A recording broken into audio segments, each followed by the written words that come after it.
오늘은 이 본문의 말씀을 통하여 그리스도인 오직 감사로 살아가다라는 제목으로 말씀을 전하도록 하겠습니다. 오늘은 데살로니가 후서의 말씀입니다. 데살로니가 교회에 전한 바울 서신의 내용이 담겨 있는 말씀이기도 하지요. 데살로니가 교회는 어떤 교회입니까? 데살로니가 지역, 즉 마게도나 지방에서 빌립보 교회 이후 바울의 제2차 전도 여행 이후에 두 번째로 세워진 교회가 데살로니가 교회입니다. 데살로니가 지방은 지금 현재 그리스에 가면 두 번째로 큰 도시인 바로 테살로니카라는 그 도시를 이야기하기도 합니다. 데살로니가 교회를 세울 때 사도 바울이 유대인들의 박해로 인하여 오랜 시간 머물러 있지 못했습니다. 이때 그 자리를 떠나고 또한 복음을 전하는 현장 가운데 다니다가 디모데를 데살로니 교회의 현실이 어떠한지를 알기 위하여 보내었다가 그 소식을 전해 듣고 또한 기뻐하였고 그 기쁨 가운데 감사한 그 감사 가운데 또한 권면하는 메시지가 담겨 있는 것이 바로 데살로니가 전서요 후서의 말씀이라는 사실입니다. 데살로니가 교회의 모습은 어떠합니까? 사도 바울이 예수 그리스도의 복음을 유대인들의 박해 때문에 긴 시간 전하지 못한 교회입니다. 긴 시간 머물러 있지 못했지만 그럼에도 불구하고 디모데를 통하여 전해 들은 소식을 들었을 때 데살로니가 교회의 교인들의 모습은 어떠했습니까? 우리가 이미 많이 들었던 이야기, 믿음의 역사가 있었고 사랑의 수고가 있었고 소망의 인내가 함께함으로 기뻐하고 감사할 수밖에 없었던 사도 바울의 모습을 보았다는 것입니다.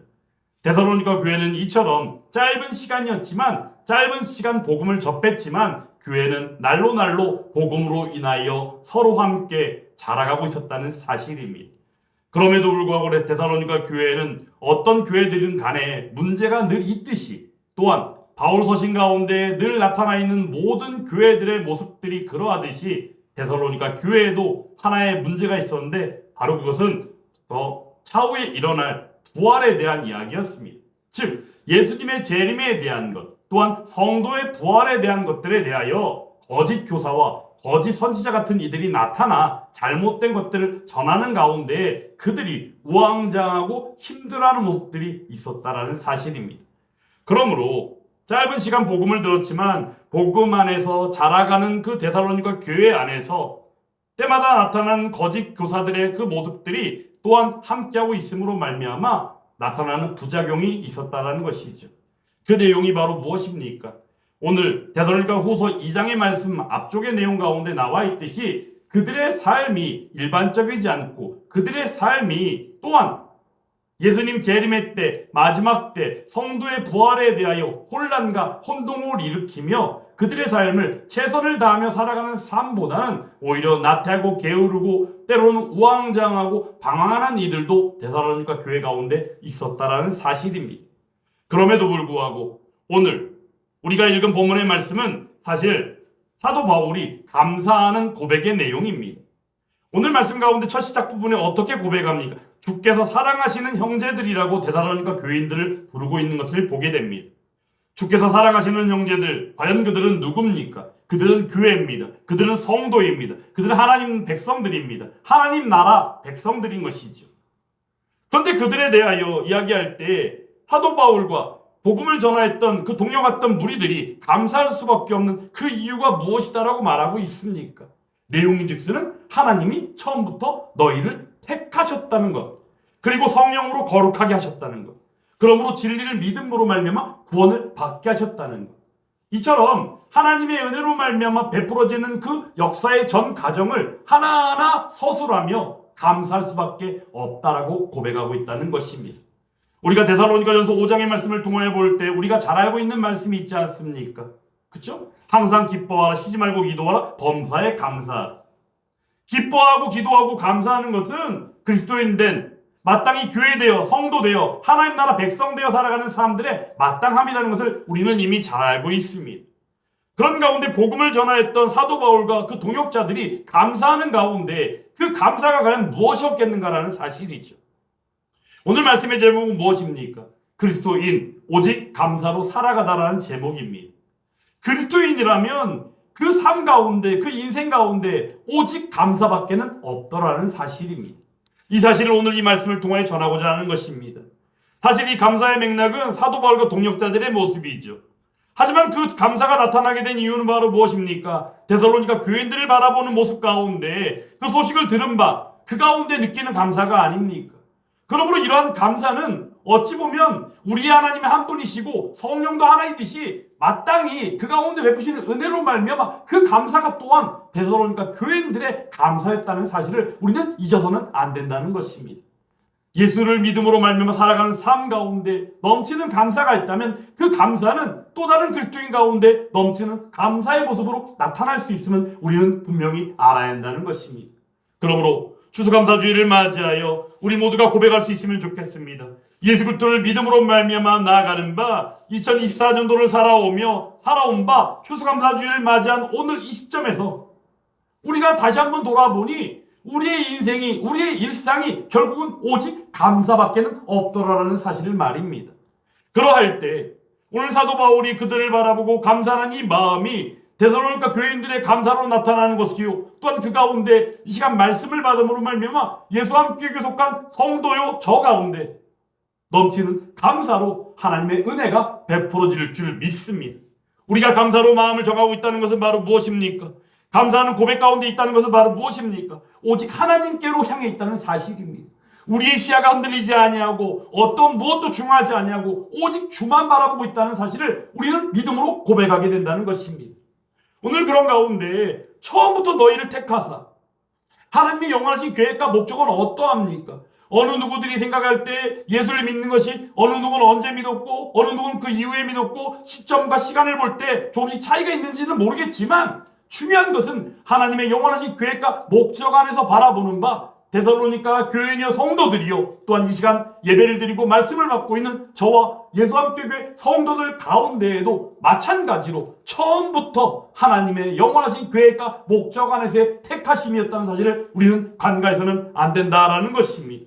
그러므로 우리 하나님께서 우리를 처음부터 택하시고 그 안에서 우리들을 거룩해 하심으로 나아오게 하셨다는 사실을 데살로니가 교인들이 은혜로 받고 있고 또한 그 사실을 사도 바울이 알므로 감사하고 있고 또한 중요한 것은 그 자신이 그러하다는 고백 가운데 밑바탕이 되어 그러한 소식을 들은 바 감사 가운데 나아갈 수 있다는 것이에요.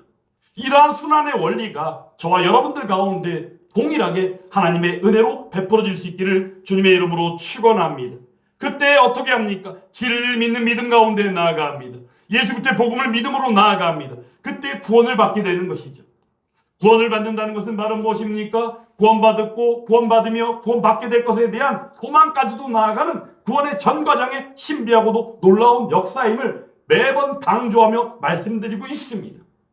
그래서 중요한 것이 바로 무엇입니까? 14절 말씀입니다. 같이 한번 읽어볼까요? 이를 위하여 우리의 복음으로 너희를 부르사 우리 주 예수 그리스도의 영광을 얻게 하려 하심이니라. 아멘. 이를 위하여 결국에 말은 무엇이에요? 택하시고 거룩하게 하시고 믿음으로 구원받게 하심 가운데 이 일들을 위해서 우리의 복음으로 너희를 불렀다. 여기서 말하는 우리의 복음은 바로 뭐예요? 사도 바울이 전한 복음, 사도 바울과 함께하는 동역자들이 전한 복음. 먼저는 뭐예요? 예수 그리스도의 복음이라는 것이. 그러므로 예수 그리스도의 복음이 사도 바울이 전한 복음이며 사도 바울이 전한 복음이 데살로니가 교인들이 받은 복음이며 또한 그들이 전하는 복음이 되는 가운데 이 시간 함께하고 있는 저와 여러분들이 받은 복음이 되며 예수와 함께 교회가 나아가 전도할 때 선교할 때 전하는 복음으로 나아가게 된다는 사실을 우리는 간과해서는 안 된다는 것입니다. 이러한 일들을 위하여 하나님께서는 우리를 백성 삼으시고 자녀 삼으시고 불러주셨다는 것입니다. 이때 우리들은 어떠한 유익이 우리에게 베풀어집니까? 어떠한 풍성한 은혜가 베풀어집니까? 말씀의 하반절에 이런 말씀이 있습니다. 우리 주 예수 그리스도의 영광을 얻게 하려 하심이니라. 아멘. 예수 그리스도의 영광. 예수 그리스도의 영광이 과연 무엇이겠습니까? 하나님 우편 보좌에서 계시는 그 영광입니다. 또한 이 영광은 어떤 영광입니까? 로마서 10장의 말씀을 통하여 볼 때 그 영광의 직수는 무엇입니까? 하늘에 있는 자들과 땅에 있는 자들과 땅 아래 있는 자들로 모든 무릎을 예수의 이름에 꿇게 하시고, 할렐루야. 예수의 이름에 꿇게 하시는 거예요. 그들이 순복하고 나아갈 수밖에 없는 것이죠. 그러므로 그 가운데 하나님이 기뻐하시는 일들이요, 믿음 가운데 하나님의 영광을 보게 되어지는 것이 하나님의 자녀된 성도된 교회 가운데 함께하게 된다는 사실입니다. 이러한 사실이 저와 여러분들 가운데 하나님의 은혜로 베풀어질 수 있기를 주님의 이름으로 축원합니다. 그러므로 이 안에서 우리가 발견하게 되는 것은 바로 무엇입니까? 우리의 반응은 오직 감사밖에는 없다는 것이에요. 그러므로 범사에 감사하는 삶은 저와 여러분들의 마땅함이다라는 것입니다. 사도 바울이 고백하는 내용 가운데 우리가 너무나 잘 알고 있는 말씀이 있지 않습니까? 나의 나 된 것은 오직 누구로 된 것이다? 하나님의 은혜로 된 것이다. 하나님의 은혜로 말미암아 그가 나아가 수고했던 것들이 헛되지 않았다라고 말합니다. 그때 모든 일들을 하게 하신 이가 결국엔 누구예요? 내가 한 것이 아니라 오직 하나님의 은혜로 된 것이라는 고백이 있지 않습니까? 그 말씀 가운데 생략되어졌거나 아니면 우리가 볼 때 말씀 가운데 내포하고 있는 것이 과연 무엇일까? 고민해 보니까 그것은 바로 그리스도인의 삶이요 그리스도인의 인생 가운데 감사밖에는 없더라는 것이. 그래서 감사가 배어나오기에 그가 고백할 수 있는 것입니다. 비록 내가 수고했지만 그 가운데 하나님의 은혜로 된 것이다. 하나님의 은혜가 아니면 비록 수고한다 할지라도 어떤 결말도 어떤 성과도 어떤 것들도 얻지 못할 것이다라는 고백이 있더라는 거예요. 그러므로 이 시간 함께하는 예수와 함께 속한 성도들의 가운데 오직 감사로 살아가는 그가 그리스도인이며 그 그리스도인이 저와 여러분들의 있기를 주님의 이름으로 축원합니다. 우리에게 남아있는 것은 오직 하나님의 은혜밖에 없습니다. 결국에 우리는 고백하지 않습니까? 하나님의 은혜 아니면 살아갈 수가 없는데 하나님의 은혜 아니면 살아갈 수가 없다라는 말을 바꾸면 말은 뭐예요? 감사 빼어놓고는 우리가 살 수 없다는 거예요. 말 똑같은 말. 여기 대해서 반문하실 분이 있으신가요? 하나님의 은혜 빼어놓고도 살아갈 것이 있습니까? 없지 않습니까? 아마도 오늘부터 시작해서 한 주간을 또 살아갈 때도 오직 우리는 하나님의 은혜를 간구할 것입니다. 하나님의 은혜를 사모하는 가운데 하나님의 은혜만을 바라보며 나아갈 것입니다.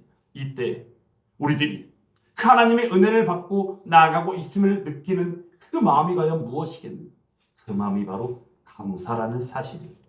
그 감사 안에서 온전히 한 주간을 승리하며 또한 2024년도 한 해를 잘 마무리하며 나아가는 저와 여러분들이 다 될 수 있기를 주님의 이름으로 축원합니다. 그때 우리는 고백하게 되어집니다. 하나님께서 다 하셨습니다.